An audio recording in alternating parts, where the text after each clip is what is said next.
Welcome back. അപ്പോൾ ഇന്ന് നല്ല നാടൻ പരിപ്പുവടയുടെ റെസിപ്പി ആയിട്ടാണ് ഞാൻ വന്നിരിക്കുന്നത്. നമ്മൾ ചായക്കടയിലൊക്കെ കിട്ടുന്ന അതേ ടേസ്റ്റിലുള്ള ഒരു പരിപ്പുവട. അപ്പോൾ അതെങ്ങനെ ഉണ്ടാക്കാൻ നോക്കാം. അപ്പോൾ അതിന് വേണ്ടിയിട്ട് ഞാനിവിടെ എടുത്തിട്ടുള്ളത് 1 കപ്പ് കടലപ്പരിപ്പാണ്. അതിലേക്ക് 1/4 കപ്പ് തൂരപ്പരിപ്പും കൂടി എടുത്തിട്ടുണ്ട്. അതാണ് അതിൻ്റെ കണക്ക്. 1 കപ്പ് കടലപ്പരിപ്പിന് 1/4 കപ്പ് തൂരപ്പരിപ്പ്. കടലപ്പരിപ്പ് ഇല്ലെങ്കിൽ നമ്മുടെ ഗ്രീൻ പീസിൻ്റെ പരിപ്പ് കിട്ടും, അതായാലും മതി. ഈ പരിപ്പ് 2 മണിക്കൂർ വെള്ളത്തിൽ കുതിർത്ത് വെക്കണം. അത് മസ്റ്റായിട്ടും ചെയ്യണം, അത് സ്കിപ്പ് ചെയ്യരുത്. മസ്റ്റായിട്ടും 2 മണിക്കൂർ തന്നെ കുതിർത്ത് വെക്കണം. അപ്പോൾ ഞാനിവിടെ പരിപ്പ് വെള്ളത്തിലിട്ടിട്ട് കുതിരാൻ വെച്ചിട്ടുണ്ട്. അപ്പോൾ ഇനി ഇത് ഒരു 2 മണിക്കൂർ അവിടെ ഇരിക്കട്ടെ. അപ്പോൾ അതുവരെ നമുക്കൊന്ന് വെയിറ്റ് ചെയ്യാം. അപ്പോൾ ഞാനിത് അടച്ചു വെച്ചിട്ട് 2 മണിക്കൂർ കുതിരാൻ വെക്കുകയാണേ. ഈ 2 മണിക്കൂർ കഴിയട്ടെ, എന്നിട്ട് നമുക്കൊന്ന് തുറന്ന് നോക്കാം. ഇപ്പോൾ 2 മണിക്കൂർ കഴിഞ്ഞിട്ടുണ്ട്. ഇത് നന്നായിട്ട് പരിപ്പൊക്കെ നന്നായിട്ട് കുതിർന്നിട്ടുണ്ട്. ഇനി നമുക്കൊന്ന് ഒരു സ്ട്രെയിനറിൽ വെച്ചിട്ടൊന്ന് ഊറ്റിയെടുക്കണം. വെള്ളം നന്നായിട്ട് പോകണം, വെള്ളം ഉണ്ടാവരുത് പരിപ്പിൽ. കുറച്ച് വെള്ളം ഉണ്ട് വിചാരിച്ച് പ്രോബ്ലം ഒന്നുമില്ല, പക്ഷേ മാക്സിമം വെള്ളം ഊറ്റി കളയാൻ ശ്രമിക്കുക. പരിപ്പ് അവിടെ നിന്നിട്ട് വെള്ളമൊക്കെ പോട്ടെ. അപ്പോഴേക്കും നമുക്ക് ബാക്കിയുള്ളത് വേണ്ട ഇൻഗ്രീഡിയൻസ് ഒക്കെ റെഡിയാക്കി എടുക്കാം. ഞാനൊരു മീഡിയം സൈസിൽ വല്ലുള്ളി എടുത്തിട്ടുണ്ട്. അതിലേക്ക് 3 പച്ചമുളക്, ഒരു 5 വറ്റൽമുളക്, പിന്നെ കുറച്ച് മല്ലിച്ചപ്പ്, ഒരു ചെറിയ പീസ് ഇഞ്ചി. അപ്പോൾ പച്ചമുളക് ഞാൻ മുഴുവൻ എടുത്തിട്ടില്ല, 2 എടുത്തിട്ടുള്ളൂ. അപ്പോൾ എരിവിനനുസരിച്ച് അതൊക്കെ അഡ്ജസ്റ്റ് ചെയ്യുക. പിന്നെ മല്ലിച്ചപ്പ് ഞാൻ കറിവേപ്പ് ഇല്ലാത്തതുകൊണ്ട് എടുത്തതാണ്. കറിവേപ്പ് നിങ്ങളുടെ കയ്യിലുണ്ടെങ്കിൽ അത് യൂസ് ചെയ്യുക. ഇപ്പോൾ ഇവിടെ കറിവേപ്പ് കിട്ടാനില്ല, അതുകൊണ്ടാണ് മല്ലിച്ചപ്പ് എടുത്തേക്കുന്നത്. അപ്പോൾ വല്ലുള്ളി ഞാൻ മുഴുവൻ എടുത്തിട്ടില്ല, ഒരു 3/4 പീസ് എടുത്തിട്ടുള്ളൂ.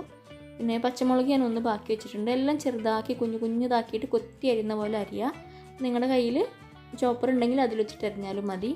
ഇനി നമ്മൾ വാഷ് ചെയ്ത് മാറ്റി വെച്ചിരിക്കുന്ന പരിപ്പിൽ നിന്ന് ഒരു 2 ടേബിൾ സ്പൂൺ ഒന്ന് മാറ്റി വെക്കുക. ബാക്കിയുള്ളത് നമുക്കൊന്ന് ഗ്രൈൻഡ് ചെയ്തെടുക്കണം. അതിന് വേണ്ടി ആദ്യം ഇതൊന്ന് മാറ്റി വെക്കുക. എല്ലാം കൂടെ ഒരുമിച്ചിട്ടിട്ട് അരച്ചെടുക്കരുത്, കുറച്ചിട്ടിട്ട് ഒന്ന് അരച്ചെടുക്കുക. നന്നായിട്ട് അരഞ്ഞു പോകണ്ട, എന്നാൽ അരയുകയും വേണം.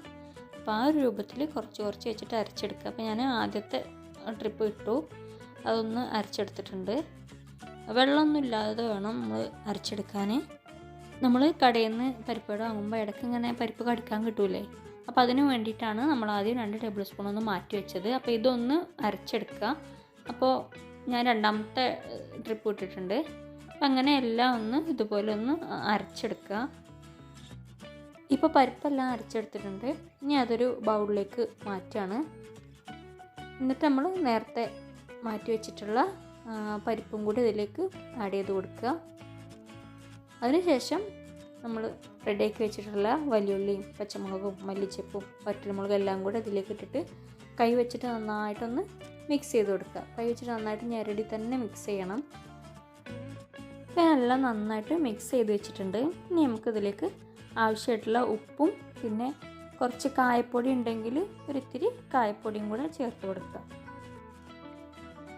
ഇനിയിപ്പോൾ അതില്ലെങ്കിൽ നമ്മൾ സാമ്പാറിലൊക്കെ ഇടുന്ന കായാണെങ്കിൽ അതൊരിത്തിരി വെള്ളത്തിലിട്ടിട്ട് അത് ചേർത്ത് കൊടുത്താലും മതി. അത് ഓപ്ഷനിലാണ്. സ്കിപ്പ് ചെയ്യുകയാണെന്നുണ്ടെങ്കിൽ സ്കിപ്പ് ചെയ്യുന്നതിനും പ്രോബ്ലം ഒന്നുമില്ല. ഇനി നമുക്കിതൊന്ന് ഫ്രൈ ചെയ്തെടുക്കണം. അപ്പോൾ അതിന് വേണ്ടിയിട്ട് ഞാൻ ചുവട് കട്ടിയുള്ള ഒരു പാത്രം എടുത്തിട്ടുണ്ട്. അപ്പോൾ ചട്ടി ചൂടാവട്ടെ, നമുക്ക് ഓയിൽ ഒഴിച്ച് കൊടുക്കാം. ഞാനിവിടെ സൺഫ്ലവർ ഓയിലാണ് എടുത്തിരിക്കുന്നത്. ഇപ്പോൾ വെളിച്ചെണ്ണയിൽ ചെയ്യുകയാണെങ്കിൽ ഒന്നും കൂടി ടേസ്റ്റി ആവും. ഏത് ഓയിലായാലും പ്രോബ്ലം ഇല്ല. ഇനി നമുക്ക് കുറേശ്ശെ എടുത്തിട്ട് പരിപ്പുവടേൻ്റെ ഷേപ്പിലാക്കിയിട്ട് ഒന്ന് ഫ്രൈ ചെയ്തെടുക്കണം. അപ്പോൾ ചെറിയ പരിപ്പുവടയാണെങ്കിൽ പെട്ടെന്ന് വെന്ത് കിട്ടും. കുറച്ച് വലുതാണെങ്കിൽ കുറച്ച് ടൈം എടുക്കും, ചിലപ്പോൾ ഉള്ളു വേവാതൊക്കെ ഇരിക്കും. അപ്പോൾ ചെറുതാണ് എപ്പോഴും ബെസ്റ്റ്.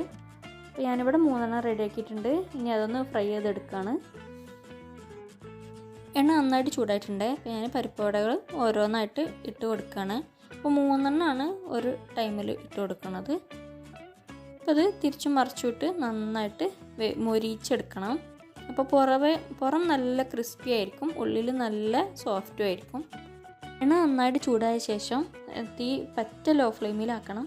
ലോ ഫ്ലെയിമിൽ ഇത് വേവിച്ചെടുക്കണം, അല്ലെങ്കിൽ പുറം ഭാഗം നന്നായിട്ട് കരിഞ്ഞു പോകും. കളറ് നന്നായിട്ട് ചേഞ്ച് ആവുകയും ചെയ്യും, ഉള്ളിൽ വേവുമില്ല. അപ്പോൾ തീ നന്നായിട്ട് കുറക്കുക. ഹൈ ഫ്ലെയിമിൽ ഇട്ടിട്ടോ മീഡിയം ഫ്ലെയിമിൽ ഇട്ടിട്ടോ ഒന്നും ചെയ്യരുത്. ലോ ഫ്ലെയിമിൽ ഇട്ടിട്ട് മാത്രം ഇത് ഫ്രൈ ചെയ്തെടുക്കുക. അപ്പോൾ ഞാൻ 2-3 പ്രാവശ്യം തിരിച്ചും മറിച്ചൊക്കെ ഇട്ടു. ഇപ്പോൾ ഏകദേശമൊക്കെ ആയി തുടങ്ങിയിട്ടുണ്ട്.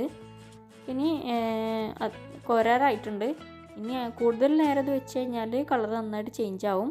അപ്പോൾ ഞാനിത് ഒരു ടിഷ്യൂ പേപ്പർ വെച്ചിട്ടുള്ള ഒരു പ്ലേറ്റിലേക്ക് മാറ്റുകയാണ്, കോരിയെടുക്കുകയാണ്.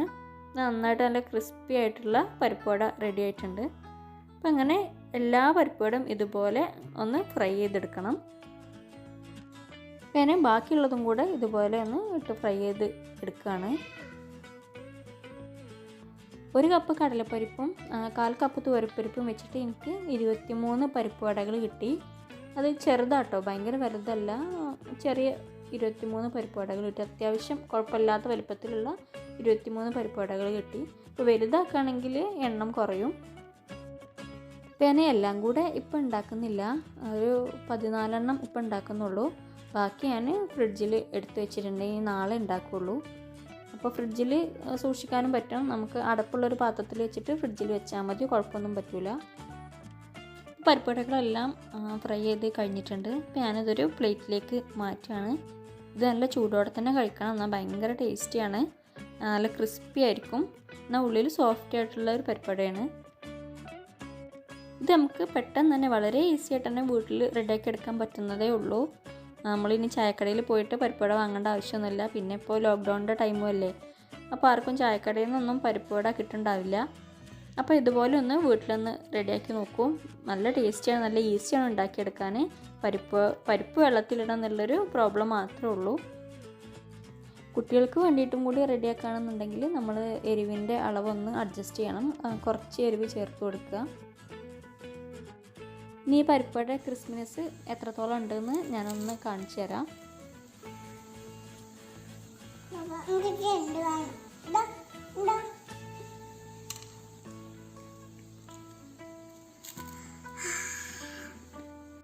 നല്ല ക്രിസ്പി ആയിട്ടുള്ള പരിപ്പുവട തന്നെയാണ്. ഇപ്പോൾ നിങ്ങൾ സൗണ്ടൊക്കെ കേട്ടില്ലേ, പരിപ്പുവട കഴിക്കുന്നതിൻ്റെ സൗണ്ട് കേട്ടില്ലേ. അപ്പോൾ എല്ലാവരും ഇതൊന്ന് ഉണ്ടാക്കി നോക്കണം. ഇപ്പോൾ എല്ലാവരും വീട്ടിലൊക്കെ ഉള്ള ടൈമല്ലേ, അപ്പോൾ കുട്ടികൾക്കും എല്ലാവർക്കും ഒന്ന് ഉണ്ടാക്കി കൊടുത്തു നോക്കൂ, എല്ലാവർക്കും ഇഷ്ടപ്പെടും. അപ്പോൾ എത്രയുള്ള ഇന്നത്തെ വീഡിയോ. അപ്പോൾ നിങ്ങൾ ആദ്യമായിട്ടാണ് എൻ്റെ ചാനൽ കാണുന്നതെങ്കിൽ സബ്സ്ക്രൈബ് ബട്ടൺ ഒന്ന് പ്രസ് ചെയ്യണേ. അതിൻ്റെ അടുത്തായിട്ടൊരു കുഞ്ഞു ബെല്ലൈക്കൺ കൂടി ഉണ്ടാവും, അതും കൂടി ഒന്ന് പ്രസ് ചെയ്യണേ. അപ്പോൾ നിങ്ങൾക്ക് ഈ വീഡിയോ ഇഷ്ടപ്പെട്ടെങ്കിൽ ലൈക്ക് ചെയ്യുക, ഷെയർ ചെയ്യുക, കമൻറ്റ് ചെയ്യുക, സബ്സ്ക്രൈബ് ചെയ്ത് സപ്പോർട്ട് ചെയ്യുക. Thank you.